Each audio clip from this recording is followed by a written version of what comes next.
Bismillahirrahmanirrahim. Assalamu alaikum wa rahmatullahi wa barakatuhu. I hope everyone has had a good week so far. And I hope most of all that everyone has been staying healthy throughout this difficult time. Today, I wanted to talk about the spread of misinformation, right? More accurately, how we as Muslims have an obligation to ourselves and to those around us. On the surface, it doesn't sound that important, but once we understand, once we realize that it's a sin to make up rumors in Islam, right? We can reference Surah Hujurat, right?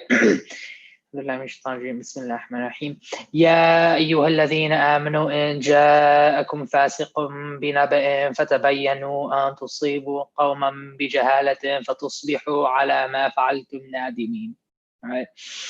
The translation of that is, oh, those of you that truly believe, if any one of you who publicly and openly commits a sin brings to you any news that has to do with someone else, then you as Muslims have to verify it, cross-reference it carefully before you spread it. And this is the part that I really like to pay attention to. أن تصبحوا قوما بجهالة فتصبحوا على ما فعلتم نادمين. It's not that you're going to get caught up in emotion and you're going to do something wrong. It's that through your ignorance, through your lack of knowing something, you're going to harm someone else. And that's something that we see a lot of in today's world, right? So there's two things that I want to get across with very firmly by the end of the day. The first one is that if you can't worry about others, right? If you can't try and tell others the exact truth of like a given situation that happened, one of the more important things to remember is that you're not obligated to do that. You don't really have to go to someone else and be like, hey, this is what happened. What you're saying is wrong. Would it be great if you could? Sure, there are better ways to go about it, but yeah, that would be great. But for starters, as long as you can keep yourself out of that loop of misinformation, that's actually a fairly good start. And the second one is that if you're aware of misinformation being spread, right, then if you're aware of misinformation being spread and you let it spread on without doing anything about it, when you have the power to do something about it, then you're just as much at fault when that misinformation is spread. There's a story I learned last year. There's a story I learned last year in Islamic studies. It was during an expedition of the Prophet ﷺ, and he sent an emissary. The Prophet ﷺ, he sent an emissary, like an ambassador, over to the neighboring city that they were about to engage with. And out of the emissary he sent, he did not come back. So at that point, rumors started spreading around that they executed him. Like they took one of ours and they killed him. So tensions on both sides were high, when in reality, he wasn't killed. They just had him prisoner. It was more or less a political thing. It was just like, we can't really let you go back because it'll look bad on us, but we're not going to kill you or anything. But the issue there that happened is people were ready to fight. They were ready to kill. They were ready to go down a certain path because they firmly believed that something had happened when it had not happened. And this is what we can take from this story. There were innocent people who were living in that city, and alhamdulillah, no one really jumped the gun, as we say, right? No one really rushed to a conclusion. The Prophet ﷺ was very firm when he said, let's wait for more information to come out. Let's not act right now in haste. Let's not do anything without knowing the full context of the situation, which I think that that's an incredibly wise decision to make in that moment. And I can say with certainty, had I been in that position, I probably wouldn't have been like, okay, let's wait for context. So that's one thing. Understanding that you can avoid really big problems if you just avoid jumping in right when things happen. The other thing is to, in terms of debate, we call it playing the devil's advocate, which is when you're super against something, but you just try to see it from the other side. Like, for example, I hate pineapples on pizza, right? I don't really hate them, but for example, I hate it. For me, the most ignorant thing for me to do would be for me to just immediately be like, wow, that's terrible. People that eat food like that, they don't know enough about food. I've made two assumptions, right? First one is that it doesn't belong on pizza, which is completely subjective. And the second one is just that if you eat pizza like that, there's something wrong with you, which that's not true at all. I've just made two assumptions that aren't really true. Now, why is that harmful? Because it's an assumption, and assumptions aren't guaranteed to be true. I guess the point that I'm trying to make is there's nothing wrong with spreading information, right? As a matter of fact, I'm very pro spreading information. I think it's very important to spread information. The issue happens is when we see, I like to call them WhatsApp. What's it called? There's this thing on WhatsApp where people sit in chat groups, and one of them will send, and it's normally the either very young people or very old people that aren't exactly super well informed at that time, but they'll send like, for lack of a better term, what I'll call fake news, basically, and they'll rotate that around, and it'll spread very, very rapidly.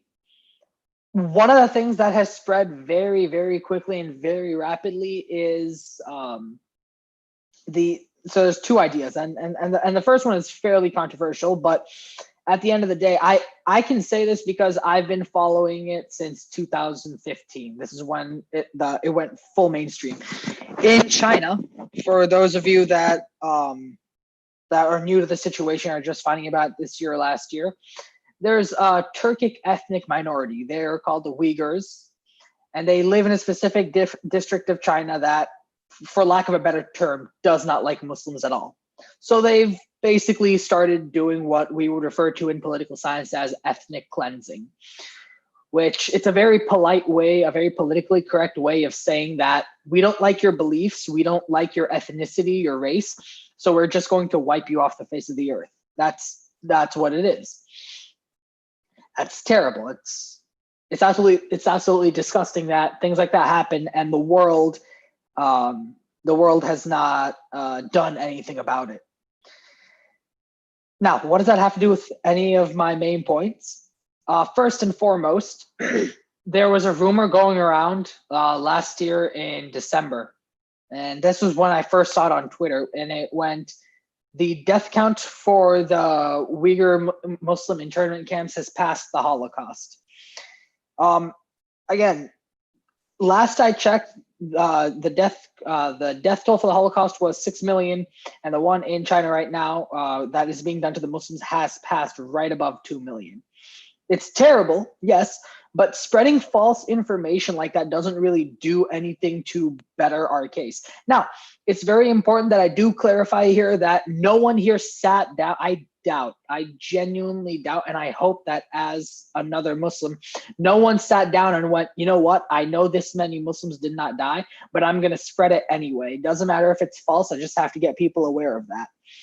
I hope no one thought that, but at the end of the day, when someone who's not very friendly with Muslims sees something like that, and they dig into it, and they find out that something like that was basically, for lack of a better term, an over-exaggeration or a lie, they're immediately going to have a negative opinion. Whereas if you were to just say that, 2 million Muslims have been killed, which by no means is a small number, like that's like double the population of everyone in Chicago. That's a massive number. Please someone fact check me on that number. But anyway, my point is, there's nothing wrong with spreading information so long as you just cross-reference everything you're saying. And I'm not going to call out specific things that have happened, but lately I have seen things in the news that with maybe 5 to 10 minutes of researching on my own, I'm able to find out things that I look at and I read them out, and then I'm like, that's kind of a weird thing to leave out. So inshallah, we can take the most important thing out of this is to try and understand. So two things. I know I've been saying two things a lot, but there's just two things I'm trying to get across clearly. Firstly, we should be able to understand that there are indeed two sides to every story. And while it's not like both sides are right or both sides are wrong, it's better to know the cause and effect behind things.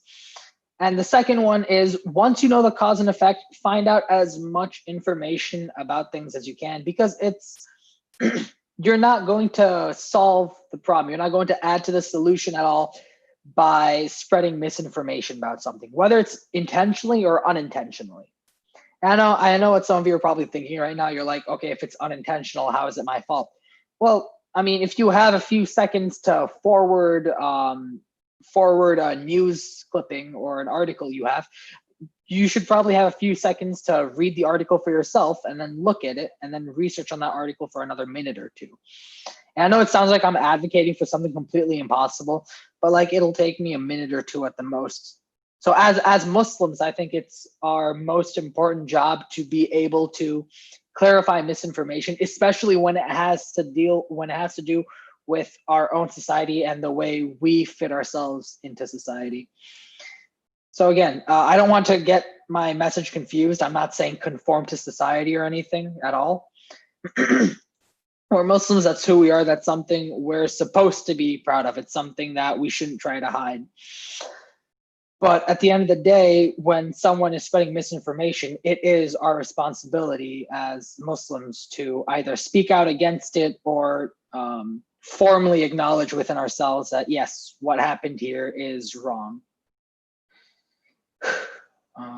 May Allah give us the power and ability, and more than anyone else, myself, as I'm the one who brought it up, to act on everything we've heard up on here today and implement it into our daily lives.